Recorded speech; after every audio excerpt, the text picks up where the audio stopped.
Welcome to the Drop the Mic Wrestling Podcast. I'm your host, Michael Davis, and today we have the biggest shoot storyline of 2023.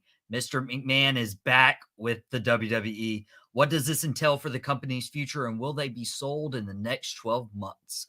Plus, Wrestle Kingdom sets the stage with a great show, and the wrestling factions take shape in the new year. This and so much more today on the Drop the Mic Wrestling Podcast. Stay tuned.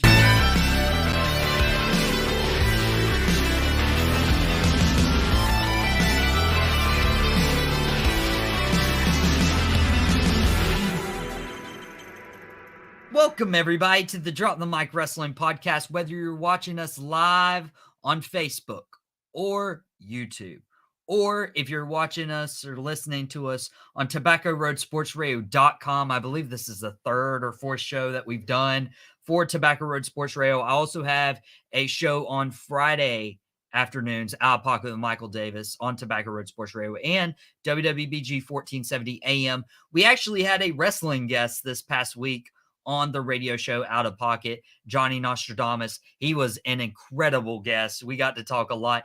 And we're opening today's show with what we started to talk about last week on Out of Pocket with Michael Davis. We didn't really know what was going on.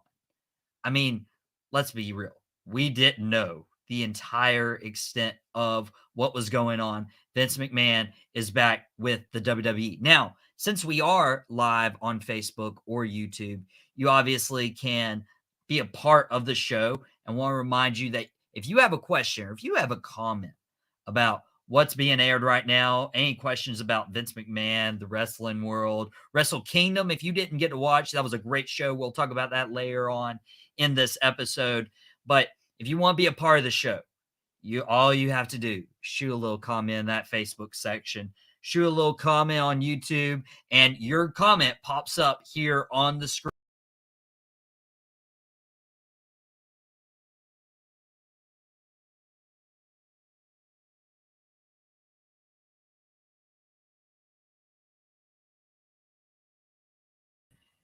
And we're back on air.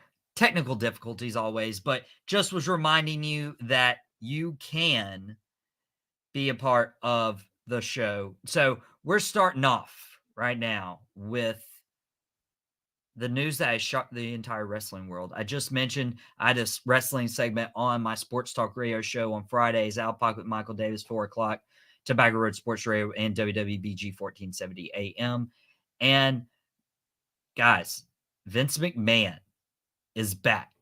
And if you're watching on YouTube or Facebook Live right now, you're obviously like, what's going on? Like, what's going on? Vince McMahon's back. And, you know, me and Johnny were talking about the potential, because this was a rumor. Like, this was a rumor that Vince was trying to force his way back. He had released a press release. Like, he had put a press release out that he was pretty much forcing his way back on the board. And I'm talking to Johnny. I'm like, this just feels, A, I'm scared if he's doing this. And B, WWE's been so good the last 6 months. And C, this just feels weird because of the wrestling documentary that's out now. So I'm like, whatever. And so we do the show. And it breaks Friday that Vince McMahon has officially forced his way back onto the board of directors, was still the majority shareholder of WWE, because he was threatening that if you do not let me back on this board, then I'm going to stop all negotiations. Raw and SmackDown's media negotiations, their contracts end in 2024, at the end of 2024, not MJF 2024. So what that means is if Vince McMahon stalled negotiations, that would mean that Raw and SmackDown would not have a television or streaming network home January 1st, 2025, which is 2 years away. But brands like this get ahead of the curveball because they do have stocks, they do have shareholders. And if you get to the wire and there's not a TV deal in place, well, those stocks and those shares kind of disappear. So Vince McMahon forced his way back on, along with Michelle Wilson, along with George Barrios, and fired a few board directors. And honestly, the question has become, is this illegal? Like, can Vince McMahon actually do this? And to be fair, I don't think he can.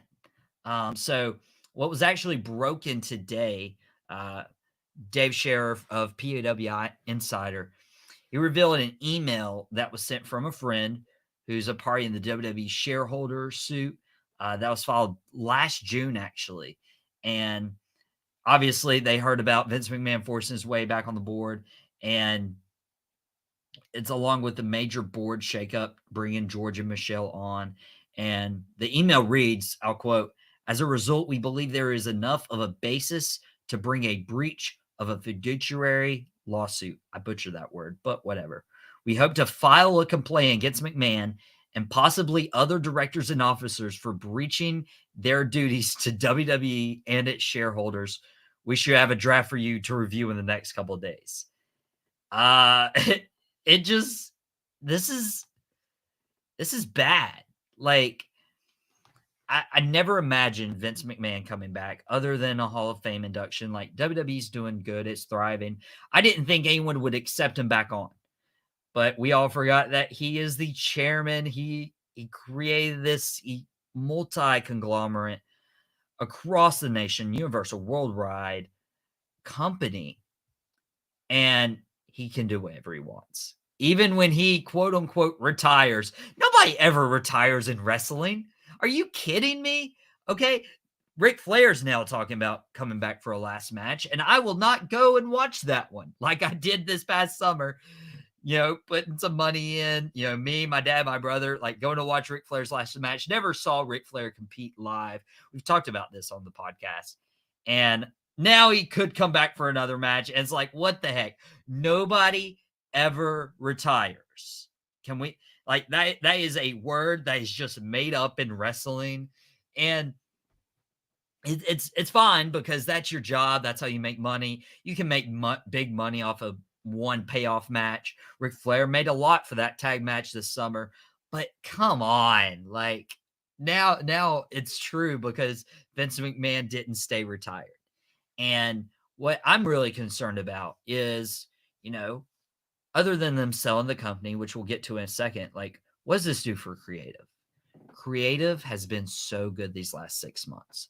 Johnny and I was talking about it on Friday on Out of Pocket with Michael Davis. The WWE creative has just changed so much for the better. I talked about this last week. Like, go back and watch our podcast from last week through the Spotify or YouTube channel. I think it's on Spotify, actually. I don't think I put that one on YouTube.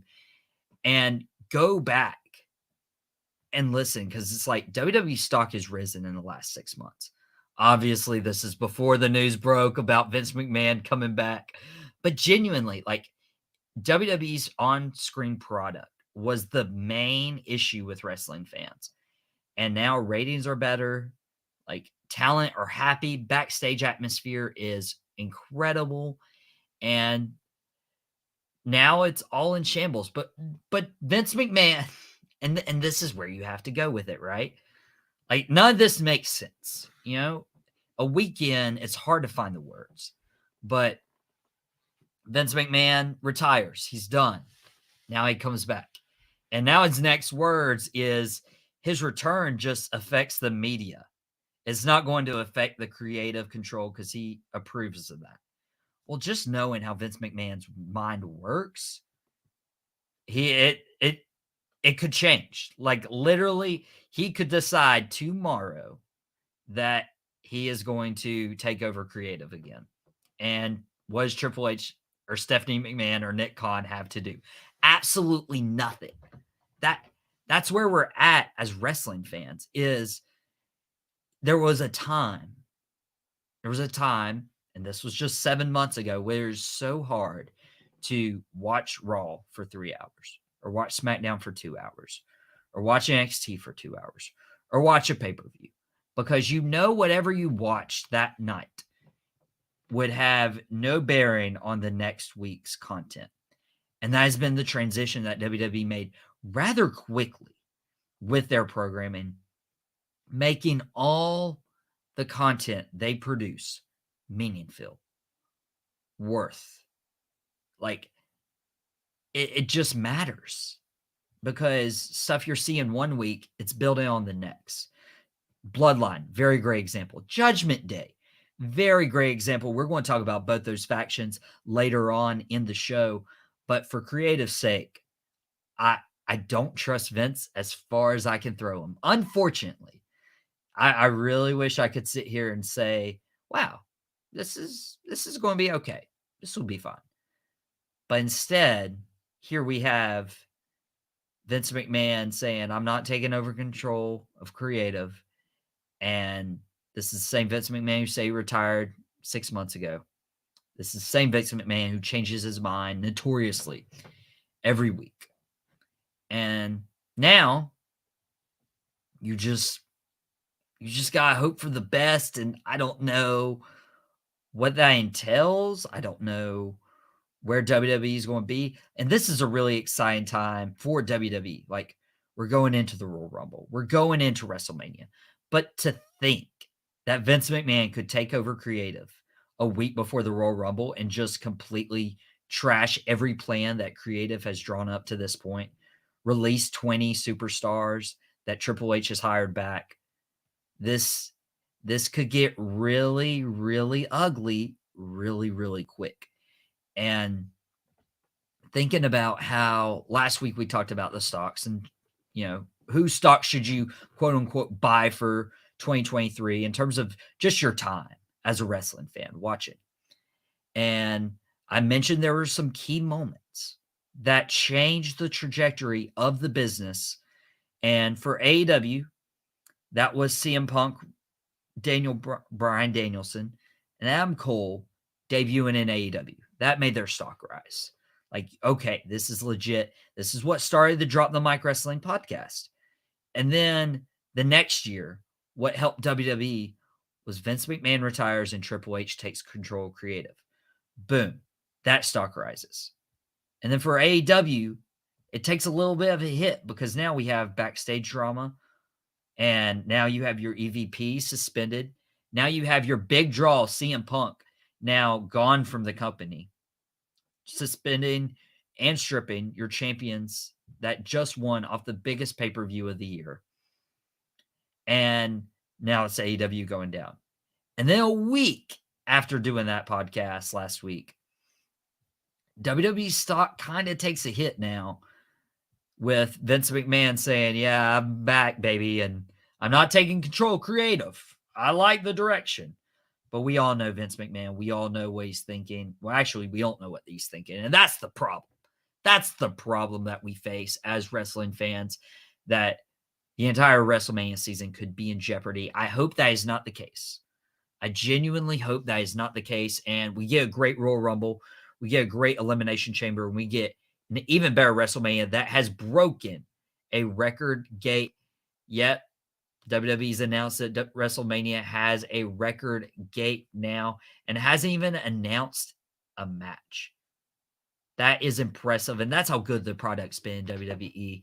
But, Vince McMahon might not even own the company here in the next little bit, talking about selling the company for maximum growth and maximum profit. And it's just amazing. Like, does Vince McMahon sell the company to himself? Does he sell the company to his friends George and Michelle? Does he sell it to Disney and NBC, or what? Who does he sell it to? Because anytime there's a sale, anytime there's a change in ownership management, there's worry and panic between the employees and the people who invest in that product, as there should be in this case. But who knows? I don't expect that sale to come anytime within the next 6 months. I think 6-month mark would be a good time where it's okay. They're making headway. I think the 3 to 6 month mark isn't out of the realm, but it would be after WrestleMania. At the earliest, it'd be before SummerSlam, but I could totally see something happening in October or November timeframe, right? A year before the media negotiations end. So that way whoever owns WWE, which is crazy, it would leave the McMahon family. Whoever owns WWE in that regard would have the power to make those media negotiations. That's all speculation. But what's not speculation is Vince McMahon is back in WWE, and everybody just pray that we have a actual good WWE on-screen product, because that's what I care about. But what we did have is a really great Wrestle Kingdom. We're going to talk about that right after the break. When we come back on the Drop the Mic Wrestling podcast, we're going to be talking about potential match of the year.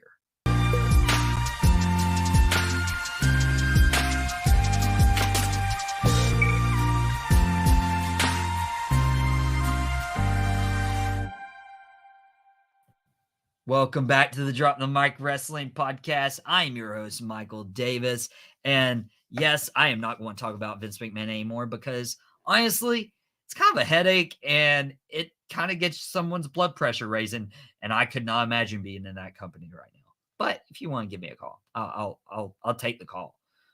They pay well. So, Wrestle Kingdom. So, what if you're not familiar and was wanting to get a guest on for the show this week to talk Wrestle Kingdom, but not a lot of people watch New Japan Pro Wrestling. And why would you? It's like, okay, it's Japanese, is there English commentary? Yes, there is English commentary. But as a wrestling diehard fan that you guys know that I am, Wrestle Kingdom, January 4th is the day that I look forward to every year. Yeah, it's my brother's birthday, but does that really matter in the grand scheme of things?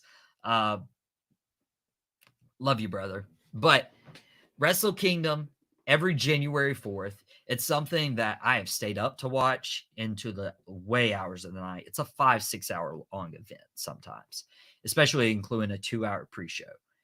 And then, sometimes you have to just go to sleep, go to work, and, come back the next day, which is what I did for this one. And Wrestle Kingdom before 2019, what originally got me into New Japan was Bullet Club. You had AJ Styles, you had Kenny Omega, you had the Young Bucks who had wrestled around the world, wrestled in the United States, and went over to Japan to form the Bullet Club. We're talking about wrestling groups and factions later on in the show, so we're going to talk about how they matter in the industry. But with Wrestle Kingdom and New Japan, having Bullet Club, having that American audience attracted, that's where you get hooked. And that's where you get exposed to a whole new scenery of wrestling. It's genuinely presented like a sport. They tried to present WrestleMania as a Super Bowl, but it's entertainment. But this Wrestle Kingdom, you do not get on the show unless you are good. There's none of this like, oh, celebrities. No, these guys are working so hard for the entire year, and you just have to respect it. You genuinely have to respect it. So what Wrestle Kingdom used to be pre-AEW, pre-2019 was a lot of factions, a lot of American influence with Omega, the Young Bucks, AJ Styles. They had Shinsuke Nakamura, which is a Japan guy, but one of the top performers in the world at the time. And you're getting introduced to like groups like Los Ingobernables de Japón, like LIJ. You're getting introduced to Suzuki-gun. You're getting introduced to guys like Kazuchika Okada with Chaos. Like, you're getting introduced to these guys, and it's making you stick around. Well, Wrestle Kingdom this year, between 2019 and 2023, there's this 4-year gap. And it's not that Wrestle Kingdoms were bad, because I don't think there's been a bad Wrestle Kingdom show. Like, there's been a bad WrestleMania, there's been a bad Royal Rumble, there's been a bad SummerSlam, Survivor Series. There's not a bad Wrestle Kingdom event. But over the last 4 years, they've had to juggle a lot. They had to juggle AEW startup. Well, now Kenny Omega can't wrestle. Now the Young Bucks, you're struggling to get them to come back. Like, AEW took a lot of the Japan guys, as well as WWE trying to monopolize, get guys like Kushida. Now you don't have the time splitters. Now you don't have one of your top junior heavyweights. And you're just continuing to recruit WWE, trying to get these Japan wrestlers like Kairi Sane, Io Sky, like all these guys. And now you're kind of like, left with limbo, and then COVID hits. COVID hits, and Japan just struggles for the entire time. And now this was the first year that felt like a Wrestle Kingdom went right. Like they're on the right trajectory. I still think it was not a bad start to the show, but it was like there were a couple matches where you're like, okay, like it's time to move on. It was the opening couple matches. It's like, not really, because I'm used to the Young Bucks opening Wrestle Kingdom, and then it's like, okay, go follow that. This one kind of just built as it went along, and one of those matches that was really big and turning around was Carl Anderson defending the never open weight title against Tama Tonga. Now, you may recognize Carl Anderson because that is a WWE guy. He is a WWE superstar, contracted, who has been able to hold a New Japan title and wrestles at Wrestle Kingdom, wearing his WWE shirt, doing his WWE entrance. But even a mix with his machine gun, like he does the machine gun sounds in the ring. It was really cool. It was a cool sight to see versus Tama Tonga. Tonga actually won this one. It was a good match. You know they had chemistry because they are Bullet Club. These are the two guys who started Bullet Club. And I actually had an interaction with Carl Anderson a couple years ago and was like, so how did Bullet Club start? Hoping to get a big story. He's like, I started. I'm the guy. And I was like, okay, cool. It was really funny to meet in person. But also, I miss Tama Tonga's hair. Can we just pause? I want Tama Tonga to grow his hair back. I want the face paint. He's got this clean cut look right now, which is fine, whatever. But man, bring back the old Tama Tonga. Well, WWE's trying to go after Tama Tonga right now. He's obviously a part of the bloodline. He's a part of that heritage. He's part of that family. So obviously, with the bloodline being a big act that they are in WWE, I don't know if they'd put him in WWE. His tag team partner, Tavita Loa, he used to be known as Camacho, or in TNA he was known as Micah, but a lot of fans know him as Camacho in WWE. This is the guy who was in WWE, came to Japan to team with his brother. Tama Tonga was sought after by WWE, but he's like, no, I want to team with my brother. And could they get both of them? I also hear they're trying to get Julio. There's another Bullet Club guy who's another bloodline-esque member. And I would like to see Tama Tonga try his hand out in the States. And part of me was like, okay, do I want him to go to AEW where there's already a company that appreciates your work in Japan, or do you try to make it in WWE? And the way they've handled Finn Balor, the way they've handled a couple other guys, AJ Styles, who helped make his name in Japan, I'd be okay with them. Okay, let's see what we got. And I'd be okay with Tama Tonga going to WWE, kind of disregarding what's happening with Vince McMahon. Again, we're not talking about that. But what we are talking about, if you've never watched New Japan, if you have never watched a Wrestle Kingdom, you need to go find something on YouTube. You need to go find something on the dark web. I don't know where you'd find it.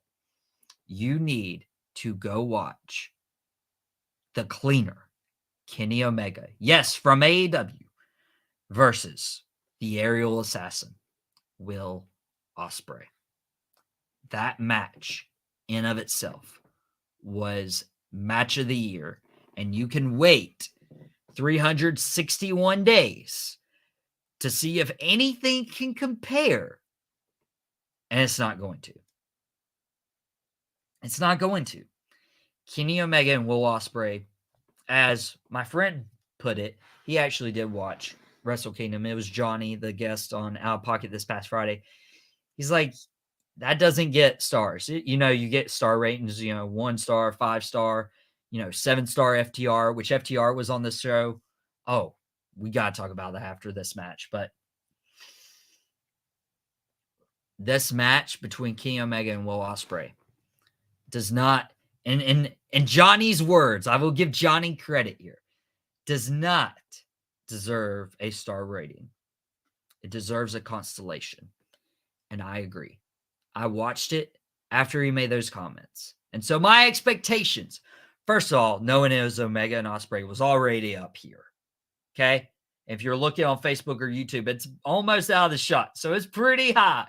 It's pretty high. I know I'm not a tall guy, but I'm also sitting down. All right. So when he told me they deserved a constellation, this is a guy's opinion I trust. This is a guy's opinion that I value. This is a guy who's already watched it and can tell me it's a constellation. So now my expectations are right here. And it's out of the frame. It's out of the frame.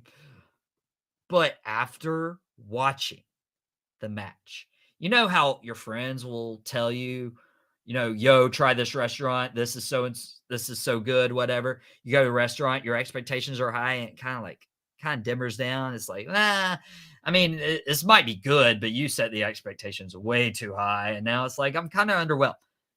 No. So my expectations were here. And then they were here. And after watching it, that match went through the roof, up into the sky, and built itself its own constellation. That is exactly what Kenny Omega and Will Ospreay did. Just incredible storytelling. And that's the big thing with, like, Kenny Omega is obviously not prime Kenny Omega 100%. He's not Wrestle Kingdom shape. He tried his best to get there. Will Ospreay is somebody that you could build a company off of. AEW's built a company off of Omega, the Young Bucks, Jericho, because of the name. But they've really built it on MJF. That's the young guy they've built it on. But with Will Ospreay, you can start a company in any area, region of the world, and you have your guy. Will Ospreay is that guy, and you can watch his stuff, and guess what? You're not going to tell me otherwise, because this guy is one of the most talented in-ring wrestlers we have ever seen. And he's gotten a lot better. He's gotten a lot more exposure with United Empire, with a little more mic work. But man, seeing him in AEW would be a huge get. WWE would salivate at getting a talent like Will Ospreay, who has grown so much. I remember a Will Ospreay and Ricochet match, and we'll move on to the FTR here in a second. Will Ospreay and Ricochet had a match that Vader and some other guys didn't necessarily appreciate, but it's like, oh my gosh, this is good wrestling. Like, but if you like the high flying, aerial, high spot, adrenaline monkey matches, like, oh my gosh, you'd appreciate that match. But now Will Ospreay is now elevated his game. Ricochet, as good of a talent as he is, he hasn't elevated his game past what his strong suit is. And he doesn't really have to. But Will Ospreay has shown that he has elevated his game from the spot monkey to be an all-around wrestler, storytelling and all. Work with any size and put on match of the year quality contests. Will Ospreay versus Kenny Omega deserves a constellation, and book it now. I'm saying book it now, because this past week's podcast, I was like, here's my awards, here's this, here's that, aired on Tobacco Road Sports Radio, and went through match of the year for this company, that company. Well, this time next year, I'm going to say that Omega and Ospreay was match of the year. And I don't, and maybe I'm setting my expectations and bar too low, but I don't see another match topping it. But then you have FTR. And here's my gripe with this, because FTR lose it to Hiroki Goto, Yoshihashi, and FTR has now lost all the tag titles. They lost the ROH titles to the Briscoes. They lost the AAA titles recently. Now they've lost the New Japan titles, the IWGP Heavyweight Tag Team titles. And now I'm wondering, because is Is there a universe that FTR leaves AEW and just takes a year off of wrestling, which they deserve? They've been amazing. They have done way too much. Or is this a sign that they're actually thinking about WWE? And either way, I'll support them. I was wearing an FTR shirt last night, after a good shower, call, FaceTime a couple people. I was wearing my FTR shirt with pride, wearing my Outsiders NWO Wolfpack shirt. So could FTR leave? I hope not, because man, they are doing some of their best work. They are the best tag team in the world right now. Kind of like I almost want to put Will Ospreay as the best wrestler in the world right now, but there's only time to tell. Depending on when their AEW contract ends, depending on what they want to do. But they do love the independent. I mean, just look behind me, right? If you're watching on Facebook, YouTube, you see the FTR on an independent wrestling poster from this past year, just 4 months ago. They love this stuff. They love meeting wrestling fans, and they are genuine, down-to-heart people. So whatever they want in life, whatever they want in their careers, I'm supporting as a fan, because they deserve the world. And, there's a question that you also have to bring up. Is somebody else leaving for WWE or AEW? And it's Jay White, because he wrestled Kazuchika Okada. Jay White losing the IWGP World Heavyweight title to Kazuchika Okada. And it was hard to follow up Omega Ospreay. Obviously. But if you had two guys to do that, it's these two guys. I mean, granted, Omega Ospreay's match of the year. But Okada White was great as well, and would be the best match on the card on any other show if it wasn't following Omega Ospreay. So great storytelling here. Okada being the Japan guy. He has taken the reins over Shinsuke Nakamura. He's taken the reins over Hiroshi Tanahashi. Tanahashi's kind of taking a step back. He's kind of enjoying lesser work. If you need me, I'll be there, but I'm the ace. Okada is the ace, king, queen, jack. Okada is the royal flush. He's the rainmaker. He is the rainmaker, and he wins the IWGP World Heavyweight title in a great main event. And they're setting up Shingo Takagi versus Kazuchika Okada. But Jay White, leader of the Bullet Club, he loses. So I'm like, okay, that's interesting. Anytime you see somebody lose a title at Wrestle Kingdom, you're like, okay, the Royal Rumble's right around the corner. WrestleMania's coming up. Are they leaving for WWE? That's the usual approach. AEW Revolution now is in March. They could do that. Well, Jay White at New Year's Dash comes up and he's like, well, let me decide. And he challenges Hikuleo to a loser leaves Japan match. So it's usually you don't see the face lose that one. I mean, I know there's rumors of him going WWE with Tama Tonga, but if Jay White loses that match, it is sayonara. Jay White is going to WWE or AEW. He is that guy, and he would thrive. He would excel, and he's literally a guy who has built himself in Japan. He was in Ring of Honor. He was fine. He was good, but he was just another guy. And then he went to Japan. And then he joined Chaos. And then he joined Bullet Club. And now we have the Switchblade Jay White rather than just Jay White. And so there's a lot to look out for in Japan. Lot to look out for if you have not exposed yourself to New Japan Pro Wrestling.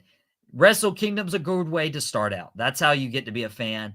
And I want to do a better job this year following all the Japan shows. I got a lot to catch up on, actually, with Japan. Haven't watched the entirety of New Japan's New Year Dash, which is January 5th. Wrestle Kingdom always ending on January 4th. It's like the Japanese New Year. But Wrestle Kingdom, great way to start out. We got to get into a break. When we come back, we got your beloved segment back, Rosebud and Thorn. And we're also talking about the wrestling factions in the wrestling world to determine, hey, how good do we have it right now? And what's next for those when we come back on the Drop the Mic Wrestling Podcast.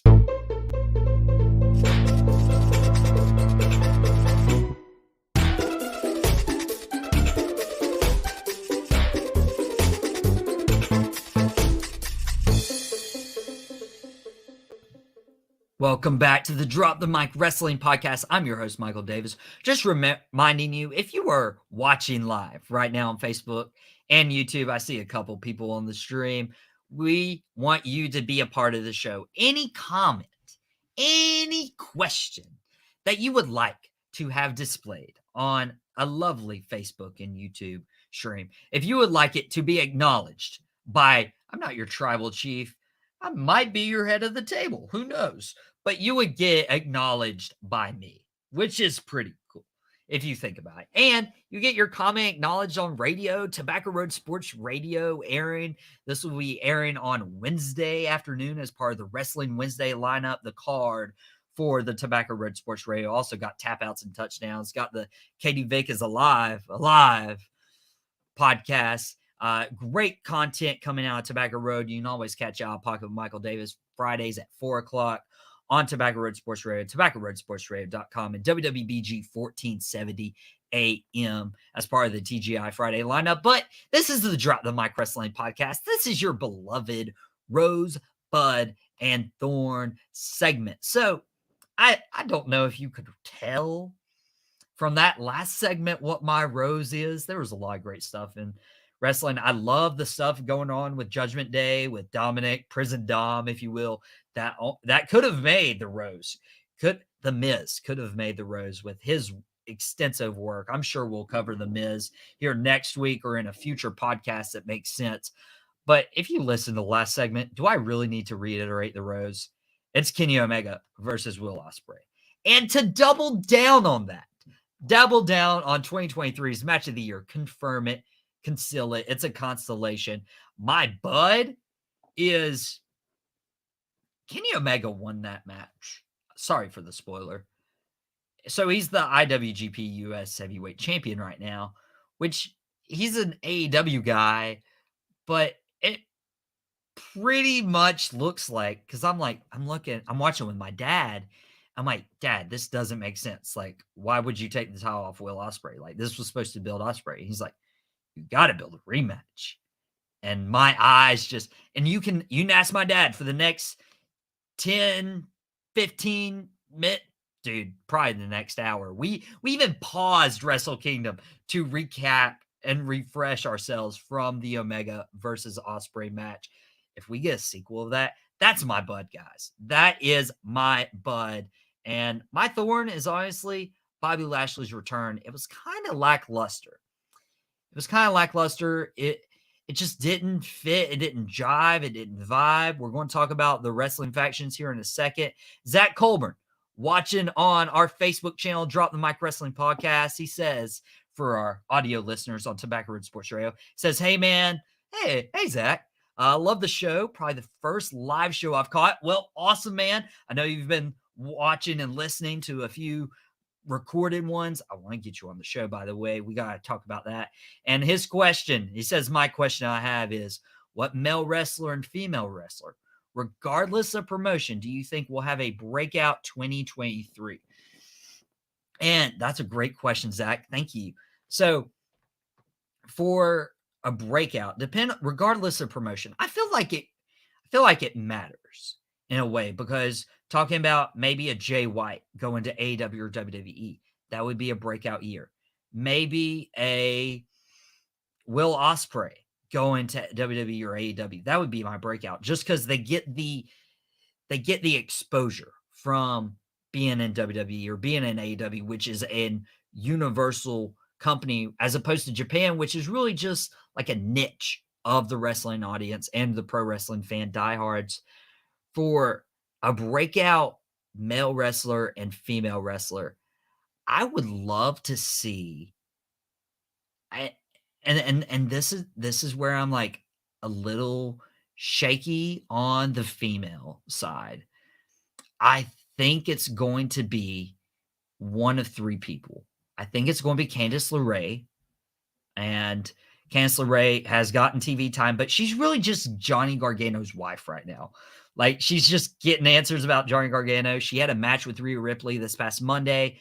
I could see Rhea Ripley or that match helping her get Candice LeRae over. I could see Sonya Deville Sonya Deville challenging Charlotte Flair this past Friday on SmackDown for the SmackDown Women's title. I could see her getting involved with Ronda Rousey. And my third pick, and probably my biggest breakout wrestler, Shayna Baszler. All it takes is for Shayna Baszler to turn on Ronda Rousey, have a match at WrestleMania, and Shayna Baszler steal the show, especially with Triple H being in charge. I feel like with Triple H being in charge, that sets it up perfectly because Shayna Baszler had a great run as NXT Women's Champion, and Triple H knows how to book someone like Shayna Baszler, and they're already rebuilding her reputation by being with Ronda Rousey. For male wrestler, I think for WWE, it's pretty simple. It's Baron Corbin. Baron Corbin has already been repackaged as the modern day wrestling god. He is with John Bradshaw Layfield right now, whether he stays with JBL or he turns on him or JBL turns on him, whatever the case may be. Baron Corbin is a very underrated talent in terms of character-wise. Like, he's not bad in the ring either. I don't know why he hasn't gotten his push. He even looks like a Vince guy, so that wasn't even a reason. And he just has an amazing way. People forget he was beloved in NXT. And now he gets the main roster, and he knows how to make the fans boo him and hate him and get heat so the other guy gets over. I feel like that is very underrated. Like, there is news about maybe LA Knight winning Money in the Bank, maybe Bray Wyatt, maybe Drew McIntyre, maybe Gunther. Gunther could have a breakout year. But I genuinely think Baron Corbin could, let's say Cody Rhodes gets the title off Roman Reigns. I feel like Baron Corbin could be the guy to get the title off Cody Rhodes. And not many people are talking about that, but you've heard it first. That is my thought of your breakout stars. Thank you, Zach, so much for the comment. And mentioned Bobby Lashley. Did not impress me with his return. By the way, he was fired, not suspended. That is a plot hole in the storytelling, which WWE has not had in a while. And Wrestling Factions, bouncing off Zach's question, is where people had their breakout year. This past year was Sami Zayn's breakout year. Not only doing the Johnny Knoxville stuff, but he could have very well ended in that same spot this year. But the Bloodline is where he had his breakout year. Dominic Mysterio with Judgment Day, that's where he's had his breakout year. And just even Rhea Ripley in that sense. Like, the Bloodline has been so good, and I have praised them for the work with Sami Zayn, strongly defining each character of the Bloodline. And you could relate to every character of the Bloodline. I could relate to Jey Uso being protective over my family.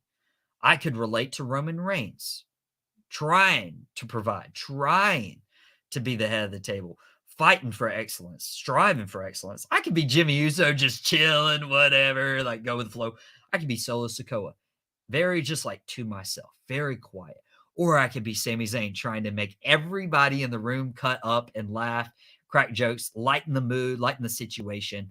Like, those are moments of the Bloodline, which has really helped define each of those guys. Solo Sikoa, another breakout superstar that could, he's getting, and I noticed this with Solo, Zach. I noticed this with Solo is he got called up to the main roster rather quickly because he is a member of the Bloodline. It works with the story, but they've protected him by putting him in the ring with guys who can work.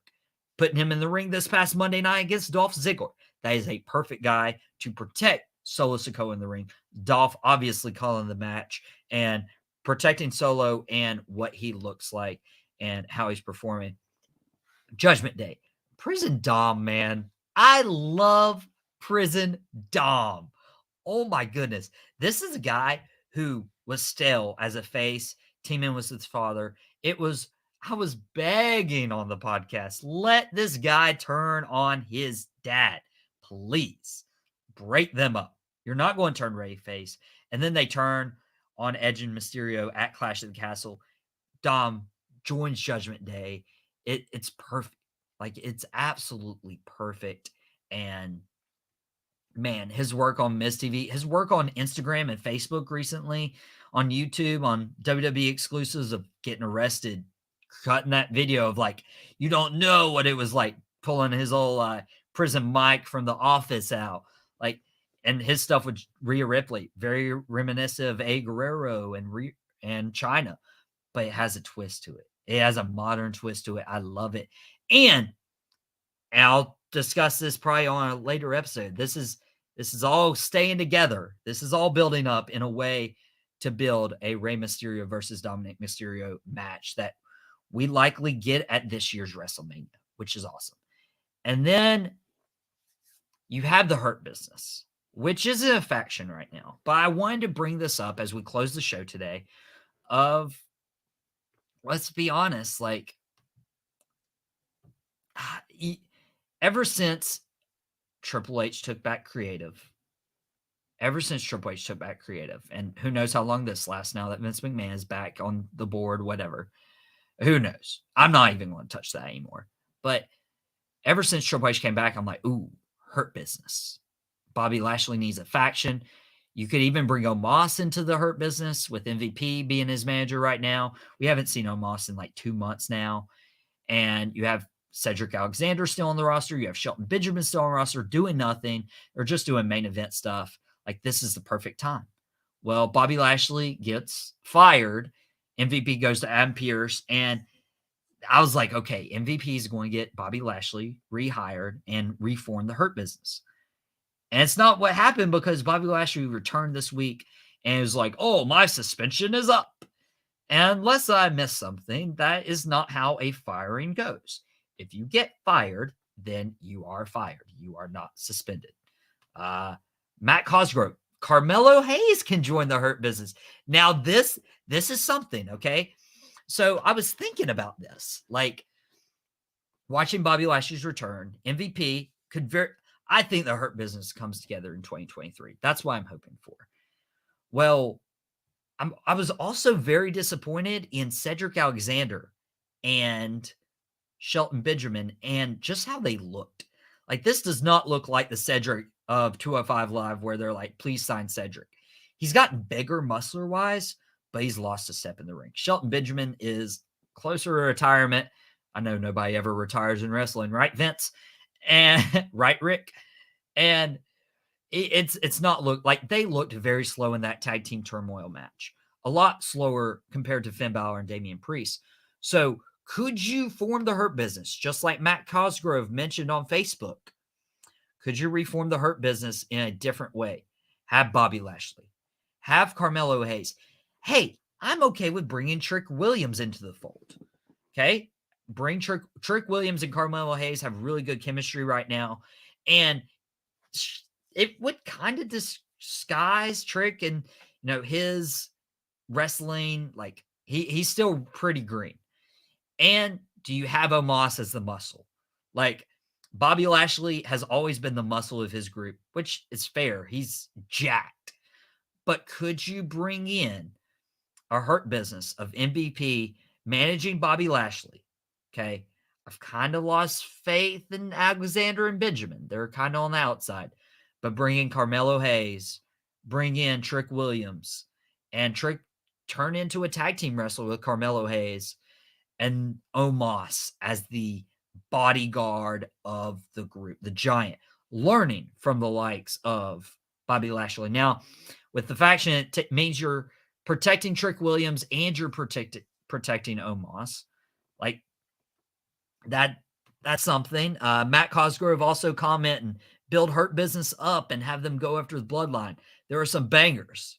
Are you sure you're not talking about the Brawling Brutes? Banger after banger after banger. He said there are some bangers of matches in there. Yes, so that's what they seem to be teasing this past Monday with the Bloodline going up against Judgment Day. I was like, oh, heel versus heel.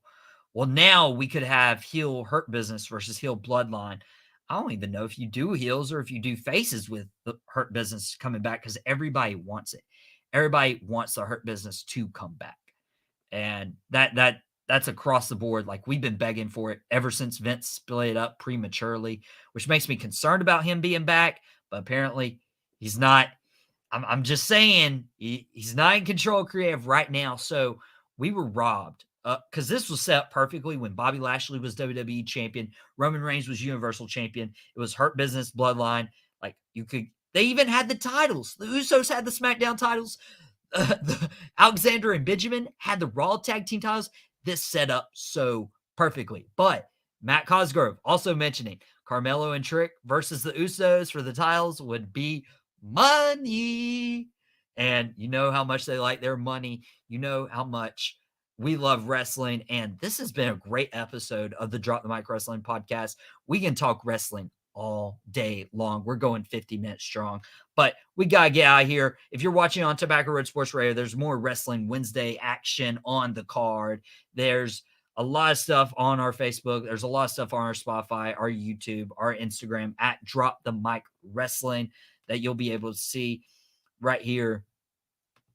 Right there, Michael Davis, Insta Drop the Mic Wrestling. You can follow us on all our social media as well as it's scrolling on the bottom. But as for this week, this has been another edition of the Drop the Mic Wrestling podcast. And guys, we're going to see you next week. Do not be an outsider, but be too sweet.